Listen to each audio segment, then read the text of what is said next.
you know, boxing was always in my family. My dad was an undefeated amateur. He was a good boxer, but his life took him elsewhere. Me as a kid, I've got a lot of cousins from my mum's side and all. At family parties, we'd have one set. We'd watch Rocky 4, funny enough. We'd have one set of boxing gloves. Because I was the smallest, they got the right hand. I'd get the left hand. I'd squeeze the left hand on the right hand.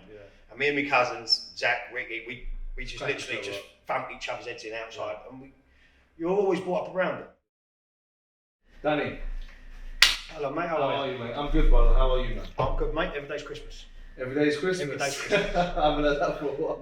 No, not since Christmas. How have you been anyway? So, tell me about camp. How's everything going since you're preparing for a big fight? I am actually preparing. It's been good. I've actually been training for this fight, which makes a nice change. That's good. But it's good. Getting fit, getting ready, eating right, sleeping right, and come fight night. That's the easy time, isn't it? What's your nutrition like, man? I mean, because you're cutting, you're dropping quite a lot of weight, isn't it? Yeah, I've been training quite serious, like fry-ups for breakfast, McDonald's for lunch. What you walking? I don't know, how much was you walking at before? About 15 stone. What it was at first, I was dieting quite hard. Yeah. And then where I was training 2-3 times a day, I found myself running out of energy. Yeah. So since then I've had a look at it. I've sorted out my calories, macros, and I'm making sure I get the right foods, right time. Yeah. So, is this something that you've been doing since since you got the call for this fight? Have you been? No. Have you changed your routine, or is this like a complete? No, I mean, because of COVID, this got pushed back a few times. Yeah. I'll be lying to you if I told you that I started training the moment. No, of course. I spent the first 2 months in the pub. Yeah. But since I got the official date of October the 2nd, I think for the last 2-3 weeks, 4 weeks, I've been dieting, training solidly, and now coming up to fight night next 5 weeks. Yes, 5 weeks. That's when we turn the screw and.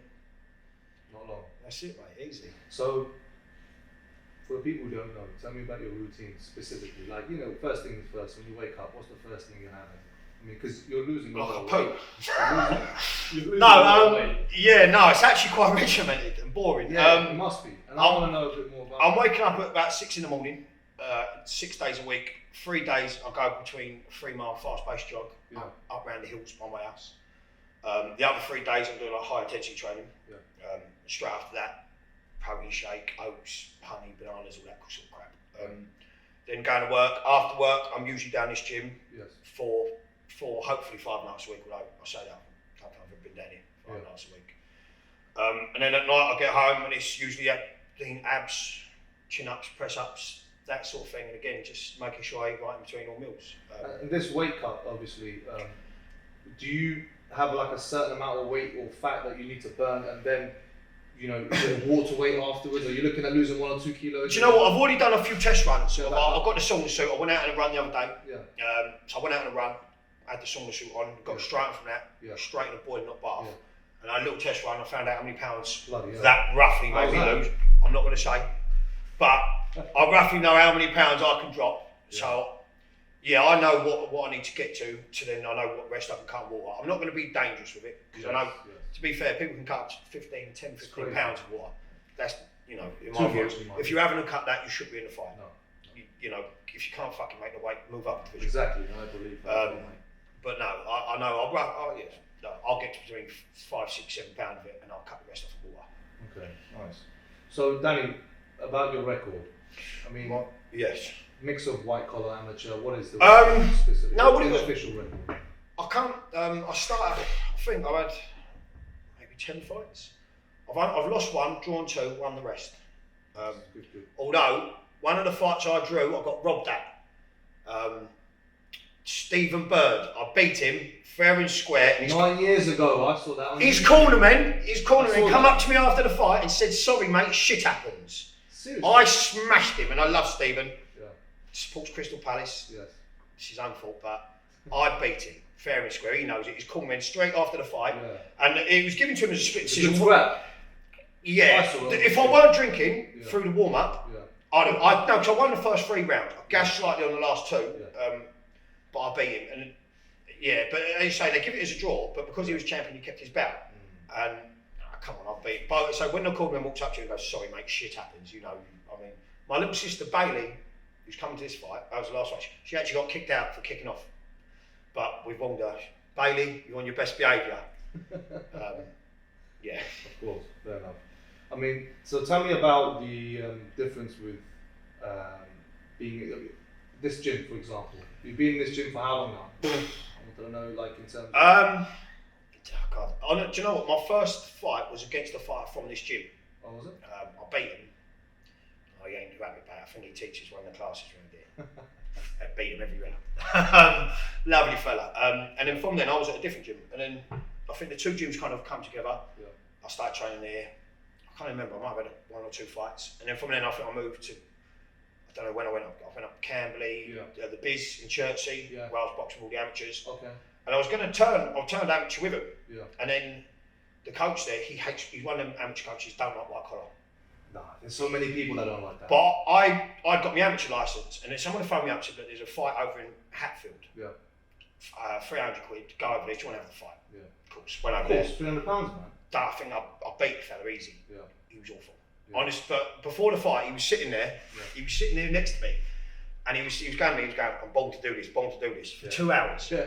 Honest to God, after about an hour, I sat there and thought, oh shit, maybe he fucking is. I'm going to be I'm banging trouble here. I'm going to be ironed out.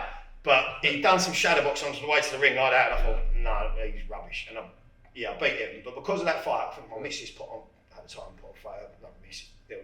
Facebook. Yeah. Congratulations, and the coach here, and I hated it. Didn't like if you're an amateur, amateurs. I hated the white collar. Yeah. He said the only people that do white collars are at the time travellers or ex-convicts. So it's crazy, isn't it? Some of the shit they come up with. Listen, as long as all the safety precautions are taken. That's exactly what we do. If you've got all the medical people and and you're not having mismatches. Yeah. Let everyone have a fight. That's what I believe in. I think the mismatches is another. That's killing. I've seen so, and it's happening in amateurs as well. Of course. Well, once you're amateur, they cut you. But it's like in white collar, and I know some promoters, obviously not you, and not quite. I'm not going to name names, but I know someone that will put someone in who's had professional fights against someone who's had fuck all. Barely had fuck all. Yeah. And that's the sort of thing that does look bad. Yeah. But no, I know all your fights are very, very closely matched. And, you want to see footage, and it's all done fairly. It comes with just the experience, We've done our first show. We've done it for charity, raised a few £1,000 for them. At that time, there was a disaster in Syria, so my idea was, listen, let's just raise some money. For me, as a religious man, I thought at the time being, if this is successful, it's made for me to do. This is something that I should be doing. So, alhamdulillah, since we achieved that target, my focus has been just producing shows. Initially, we were doing it at Aldershot, where Made Gym was. I'm not sure. Do you know where Made Gym is? You must know. I went up Aldershot. I went up, didn't James Fox just put shows up Aldershot? They used to have Maximum Battle. Yeah. I think so. Or that might be Royal Albert Hall. Isn't that Royal? I think Maximum Battle used to have a couple down at Aldershot. I think, that's it, Principal and Aldershot. Royal Albert was a bit further from Aldershot. Yeah, that was just across the pond, didn't it? Yeah. So our slot, we did it at Aldershot 3 times there. And every time I did a show there, it got better and better and better. But then the capacity became an issue. Then we went back to home ground, Woking. Yeah. And that's when we started building back up again. And I got a feeling that this one is going to be very good. No, I mean, look, from everything I've seen, from everything I've been involved, listen, this is the first time I've done all this. Same. This sort of thing. I'm a natural, to be fair. After about 10 you were doing all right. No, 10 takes. Me, I'm first take. We'll be on Hollywood soon. So, Danny. Go on. Tell me why Noel's Gym? Honestly, my son trains here as well. So he trains on the session before me. How's your son? My son's 9 years old. He's only just started boxing the other day. Yeah. And he made a boy cry last night in sparring. All right. And it seems weird, we rewarded him. So you go on, well done, you can start last night, you made someone cry. In a way, you kind of say to the kid, you can stick it on them. In boxing, you have to kind of do that. Do you know the thing is, you're not going to learn if you're... Too soft. There's a point. By all means, you're not bullying anyone. It's the fight. You're not bullying anyone, but you're not going to learn if it's... Yes. They need to know how it's like to get hit and... You have to. It's a hard sport, but as him, for a young boy, you want him to hold their hands up. And how's he finding it, man? I mean, at first, I'm guessing he's dishing it out and taking it. Yeah, Joe's got really good movement, and he's a lot prettier than me. Yeah. Not a lot, a little bit prettier than me. But I love watching him. He's brilliant. Because he does it first, I'll go straight in after. And this gym, they've got everything I need in there. Yeah. Great trainers, flexible. it must give you inspiration, innit? Because like you've got a 9-year-old boy now who's looking up to you, and in a way, this is a perfect opportunity, a perfect platform to just tell him, listen, if you stick to your craft, if you stick to anything that you want to focus on, you can see where with boxing. Yeah, with boxing again, it's not out for everyone. I don't know if you can be for him, but it teaches work ethic. Yeah, and especially kids today, they don't have it. They don't. It's because when they look at social media, they think it's easy to obtain. I had to get him. I lost my temper. How many phones you throw away? Come on, tell me. No, he was on TikTok. TikTok. I tell you what, the things they're watching, I've gone. You're watching that. I don't know how. You're deleting that. Me and his mother didn't speak for 2 days after. TikTok. So I mean, he's getting probably groomed by some. No, it's messed up, man. Yeah. There's a lot of dodgy stuff that goes on in TikTok. No, yeah, of course. Danny. Yes, mate. Is it just boxing that you do? Yeah, box. Yeah. Any other sports? No. Nothing like that. This is just something that you just always enjoyed doing. For me, boxing was always in my family. My dad was an undefeated amateur. He was a good boxer, but his life took him elsewhere. Me as a kid, I've got a lot of cousins from my mum's side and all. And at family parties, we'd have one set. We'd watch Rocky 4, funny enough. We'd have one set of boxing gloves. Yeah. Because I was the smallest, they got the right hand. I'd get the left hand. I'd squeeze the left hand on the right hand. Yeah. And me and my cousins, Zach, Ricky, we just literally just thumped each other's heads in outside, and you were always brought up around them. Yeah. But I always had a punch bag and things like that. But I didn't really start boxing until I was a bit wayward as a kid. I was in some trouble, and when you come out, I thought, fuck it, I want to have a fight. Yeah. I literally went to my first boxing class or boxing gym, and they said, look, do you want to fight in 10 weeks? Shut the fight. It's something to look up to, isn't it? Do you know what? If it was anywhere else, I'd have said no. But when you're surrounded by loads of people, and they go, do you want to fight in 10 weeks? You're thinking, fuck no. But what comes out of your mouth is, yeah, I'd love to. Yeah, absolutely. Can't wait, sign me up. So, had that, won the fight, and I've always loved boxing. I've watched boxing. I've studied boxing. I can tell you any boxing back from even before the 1900s. It's something I've always loved. Yeah, fair enough. So, Danny, tell me. I mean, you've got a big fight coming up on the 2nd of October, man. Well, you say big fight, I say normal fight. I'm gonna say it because I know a lot of fighters. No, yes. And I know Rebwar. It's a lot everyone targets Rebwar. I know Rebwar on a personal basis. Yeah. We grew up together and stuff. Initially, so you're going to be consoling him after he loses then? I'm older than him. I'm older than him by at least 5 years. I'm 31, I think he's 27. Yeah. So I remember when he was growing up, he was like, he was always the biggest one in his class, normally the biggest guy. He wasn't like muscular, but he had that frame. And I remember after like a few years after that, when I'm like in my 30s, he's just turned into a tank. Like he became massive, easily or definitely a heavyweight. Yeah. But he was into rugby. Yeah. So he got his size like ridiculous. I was like, mate, where the hell you been? And then when I started my first event back in 2018, he comes up to me and goes, listen, I want to give it a go. I'm having issues with my rugby stuff. I think it's like the backs and the knees and all that crap. And he goes to me, listen, I want to give it a go with boxing. So I put him into the first camp. He had absolutely no clue what was going on, but he just literally turned up every single session. And now, he's looking at fighting at 82 kilos. Yeah. Time. Should be 84, but carry on. A guy like you, and he's got about, I think, just under 10 fights now under his belt. He's had a lot of fights, a lot of challenges. Yeah. He's had some good opponents at him as well, and he's fought at different weights. Now I know he's fought Christian Nyembo at heavyweight. Nyembo has got some fucking power. Danny, listen, I'll tell you now. I've seen him ringside. Come on, I've seen him ringside in 12 ounces. Listen, I'll beat Rebwar and I'll fight him heavyweight. He can pop. Well, we'll have a few McDonald's and we'll get you. I don't need a McDonald's. I'll weigh at 85 and I'll beat him at fucking weighing at 100. But so when I saw Danny, when I saw Rebwar fight heavyweight, I was thinking to myself, man, I don't know if he's big enough as a heavyweight. He seemed tall. I see that fight. He's a big boy, but he gassed the fuck at the end. Yeah, but that's Nyembo had constant pressure. He did. I mean, it was a draw, and I know some people say they thought Nyembo won. Yeah, it was. Do you know what? And I'm not going to slag him off because I actually thought Rebwar won. He boxed well. So, that's what I was. He boxed well on the back foot, and I know Nyembo had a lot of pressure. Rebwar was soaking up all his punches as well. He had the output. Well, he was. He was fine. I mean, listen, he was fine. He was silly. Left it right. But Nyembo had the bigger shots. Yeah, but again, Rebwar was soaking up a lot of them on his gloves. So there's no point fucking throwing shots. But if you're hitting the glove, I thought thought Rebwar edged that, but I don't think he covered himself in glory. No, and it made him realise it. And if anything, I think his coach definitely said straight away. Well, he's lost what, 10 kilos, more than 10 kilos since that fight? I've seen the videos, looks like a fit boy. He's looking very fit. Yeah, he should take up running, because his fucking boxing's going to be... He's going to be basically dropping a lot of weight, and I know that you're dropping a lot of weight. Yeah. You're both roughly, because he got to heavyweight, he went down to cruiser, became the champion at cruiser. Yeah. No one wanted to touch him. Every time I posted on Facebook, no one wanted that smoke. Should have found me.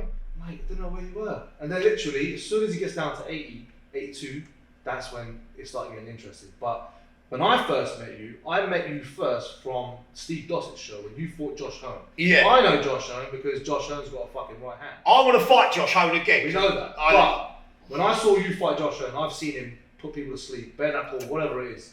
And I saw you, I remember I was ringside, yeah, Danny, and I was with my mate Madassa, we call him Sean Shelby, he's the matchmaker. Yeah. So I'm sitting, I'm looking across, I'm thinking, mate, who's this geezer? This guy's massive. Oh yeah, I'm talking about you, yeah? Like, this guy's fucking ugly, but he's massive. Yeah? Beautiful. That's what you meant. You pronounce your words, bro. He was massive. And I was thinking, I was looking at Josh, and Josh isn't really like a proper cruiser. No. But mate, that fight, it was incredible, in my opinion. As a fan, watching good fucking fight. But when I come home, I find out, I was looking for your picture and stuff. Yeah. So my dad goes to me, listen, this guy, I think if we get him down to a certain weight, and Rebwar wants to get to light just get me in the gym. It's going to be a good fight. Because we could tell you have got good boxing background, you're very technical, you just gassed out. So when we saw your Facebook, I was thinking, mate, what Pillock?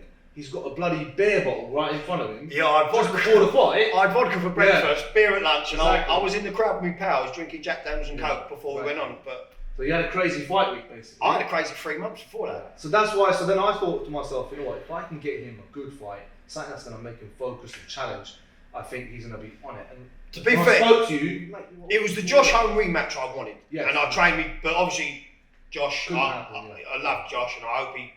He's still, I think he's doing well now. He's got Baven away and brilliant.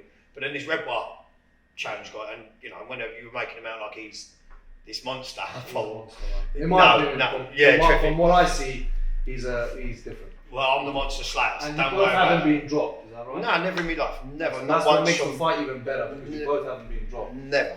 But what do you think of Rebwar anyway? What problems do you reckon he can cause you? I don't know. Well, that's not good, is it?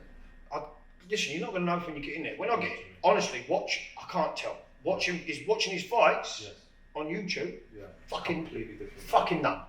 But I've seen he looks like a different animal now. Yeah. We're going to get in there. I don't know. You're going to work out. He looks quite. I mean, I know he said I've seen his interview and he said, "Oh, get ready for war." Come on, he fought on the back foot against him in the end. Yeah, we should have been a heavyweight. Yeah, I know. I know what you mean. But yeah. He's coming for blood. He's going to get blood, but it's going to be his fucking own blood. But no, he looks. Honestly, I've got nothing bad to say about him. He looks fit. He really does. He comes across really well. Yeah. And I don't know. He looks like. I don't know. If he's the person he was in the videos, which you assure me he's not. Yeah. He's not going to cause me any fun. He's a different man. He's not caused me any problems. So we're going to get in there. Yeah.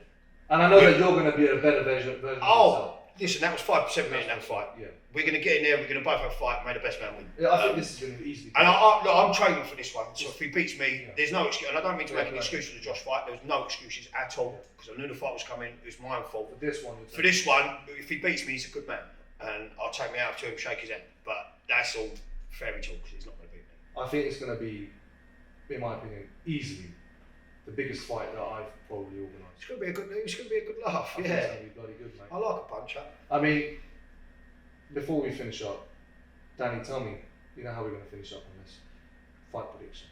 Well, you say he's never been dropped. Rounds first. You say he's never been dropped.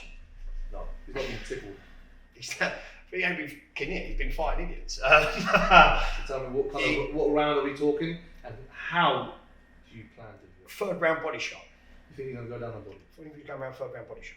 But no, honestly, I don't really predictions. I'm looking to stop him. He's fought on your show a lot. Yeah.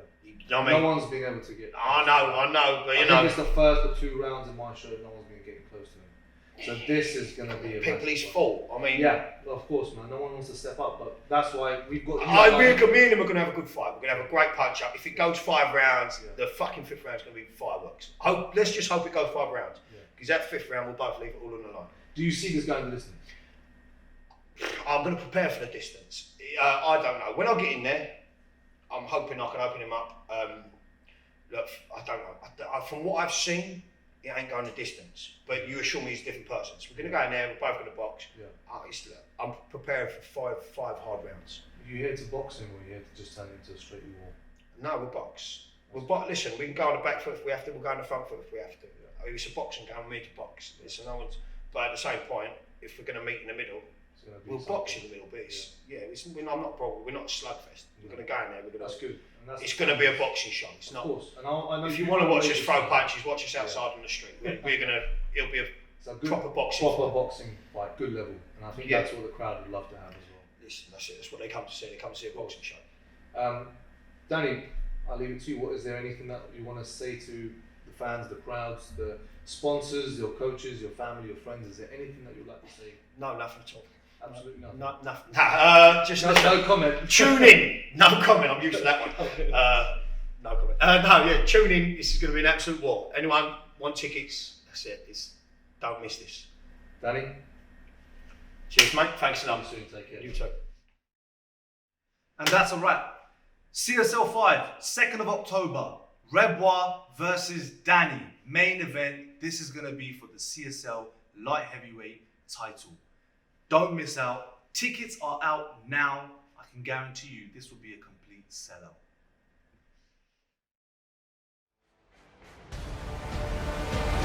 You could not live with your own failure. Where did that bring you? Back to me.